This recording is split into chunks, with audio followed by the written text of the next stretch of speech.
What are the three possible outcomes of a system of equations? And we want to solve it graphically. So we spent the whole first part of the unit looking at function, slope, and one linear equation. A system just means more than one linear equation. And all right, so a system is just more than one equation at a time. So we dealt with one, now we're going to deal with more than one. And the solution we're looking for is basically the intersection point of the two lines, or it's a point that's going to make all of the other equations true in the system.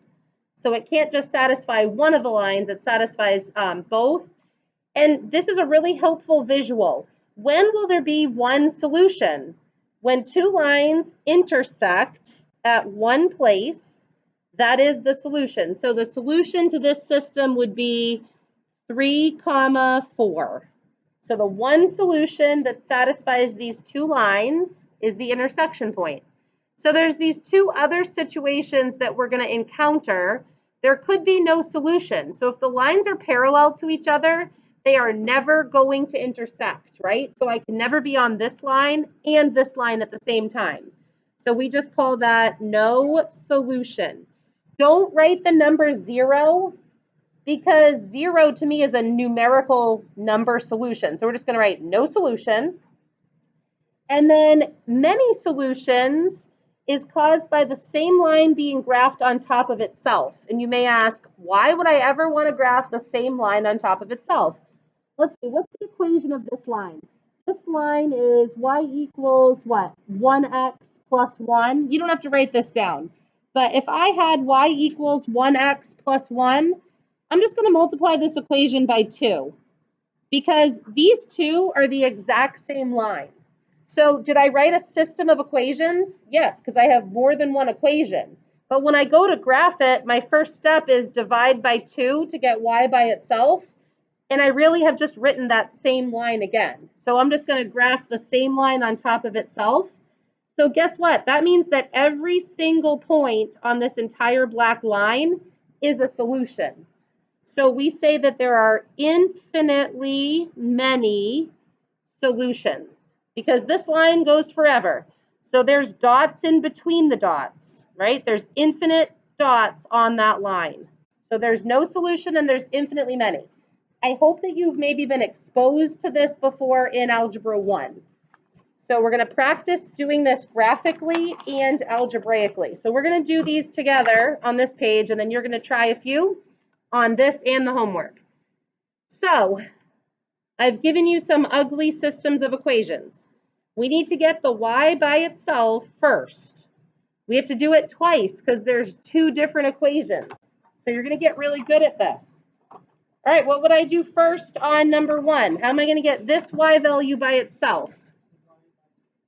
Divide by 2, divide by 2, divide by 2. So I'm going to get y equals 4x minus 9.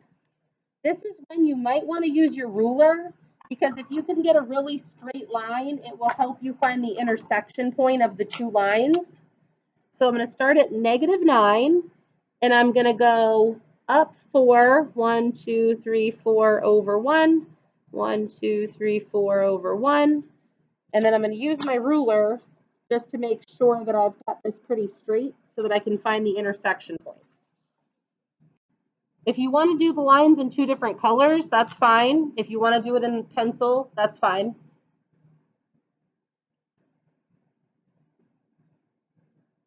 So now I need to get the second equation, the y by itself.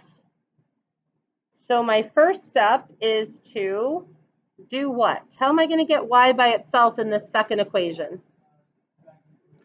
Subtract 3x to the other side, so I'll have negative y equals negative 3x plus 7. Might be kind of hard to read, but there you go. Negative y equals negative 3x plus 7. So that's really y equals, I'm going to change the sign, right? Divide by -1. So I'll get y by itself, and then I'm going to have a positive 3x and a negative 7. 3x minus 7. So these lines are going to be really close to each other. So I'm starting at -7, and I'm going up 1, 2, 3 over 1, up 1, 2, 3 over 1. See how I just hit my other red dot? They're really close to each other because they're pretty steep slopes here. So you got to use your magnifying glass to see where they intersect each other, but I did a dot, dot, red dot here, and a purple, purple, purple dot here. So that coordinate looks like 2, -1.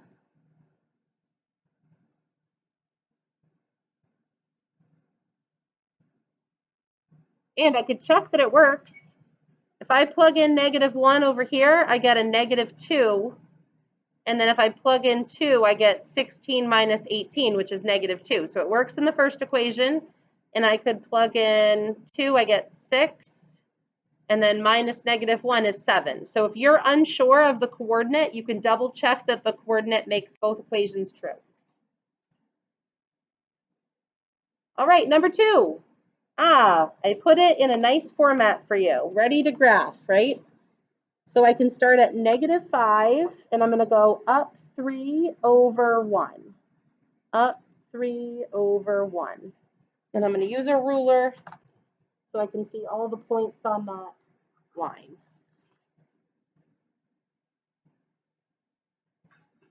And how am I going to get the y by itself in the second equation? What would be my first step to get y by itself? Who said that? Oh, thanks, Birdie. -6x from both sides. So I have -2y equals -6x plus 14. It's the same process every time. Get the stuff to the other side. What's my next step to get y by itself? Divide everything in the equation by -2. So I'm going to rewrite y equals positive 3x minus 7. Looks like my equation. Now let me ask you something. What's the slope of the purple line? 3. What's the slope of the red line? 3. We're going to learn that that means the lines are parallel to each other in the next set of notes.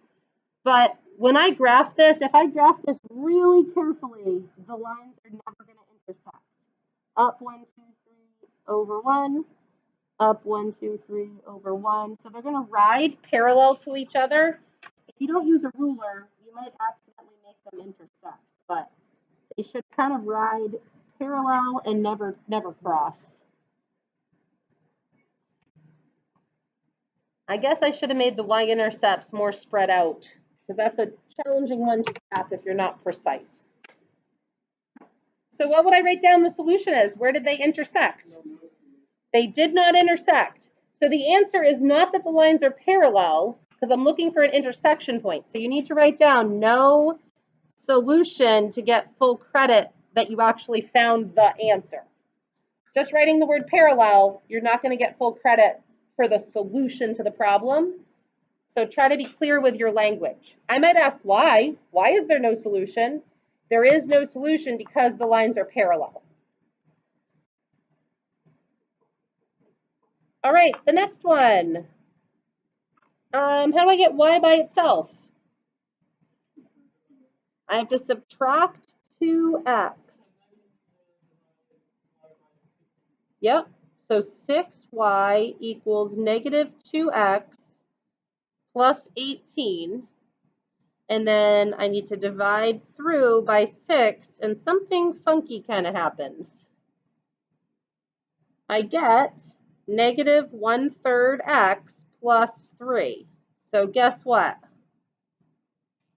Now I can see that they were a system of equations, but it's actually the same exact line that I would graph in red and in purple right on top of each other.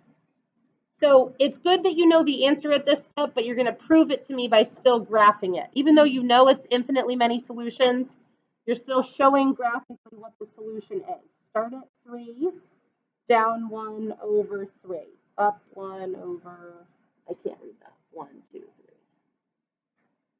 So you're showing to me graphically that that is the solution. And you're going to write infinitely, many. If you write many solutions, I'll know what you mean, but infinitely many.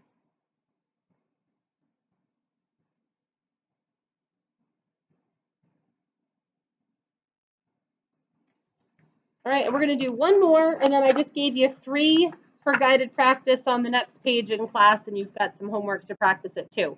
What kind of a line is x equals 5? Yeah, it's straight, but what direction? Horizontal or vertical? Vertical, because all of these are straight lines, right?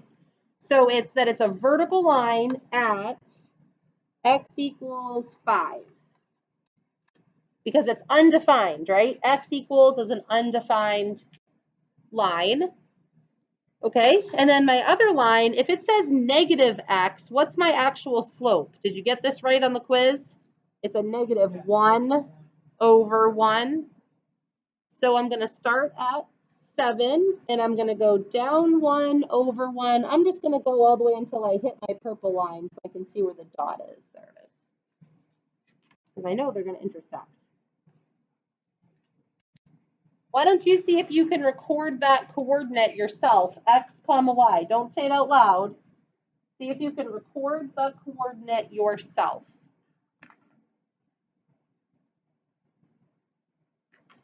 All right, what would you say it is? Now someone say it. Careful. The x value goes first, right? 5, 2. Your rise over your run goes in that order, but when you record the position, x always comes before y in the coordinate. All right, so I'm going to pause the video while you try. So here are the solutions to the guided practice.